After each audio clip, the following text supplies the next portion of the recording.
ఓ యువత, ఓ యువత, ఈ దేశంలో నువ్వే మా భవిత. మాయదారి మత్తులో జారిపోతే ముప్పురా, వెలుగునిచ్చే చదువులో. బయటి ఫుడ్లో కూడా వాళ్ళు చాక్లెట్స్ స్వీట్లలో కూడా అమ్ముతుంటాం. అది తీసుకుంటే మనకు ఒక రకమైనటువంటి ఫీలింగ్ వస్తుంది, అడిక్ట్ అవుతుంది. అటువంటివి మీరు మానుకోవాలి. అది బ్రెయిన్ మీద, నర్వ్ సిస్టమ్ మీద మనకు ఏం చేస్తుంది, ప్రభావాన్ని కలిగించే ఆరోగ్యం పాడవుతుంది. అది లేకుంటే బతకలేనటువంటి పరిస్థితి వస్తుంది. సో వాటికి ఎవ్వరు కూడా అడిక్ట్ కాకుండా దూరంగా ఉంది. అటువంటి వాటిని మనం ప్రోత్సహించవద్దు. ఎక్కడ చూస్తే కూడా మాకు ఇన్ఫర్మేషన్ ఉంటుంది, ఇంకా జరుగుతుంది సార్ అంటే కనపడుతుంది.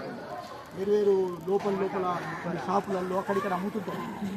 అటువంటివి మన ఎవరైనా మన సీనియర్లు కానీ మన పిల్లలు కానీ అలవాటు పట్టి మాకు ఇన్ఫర్మేషన్. ఓకేనా?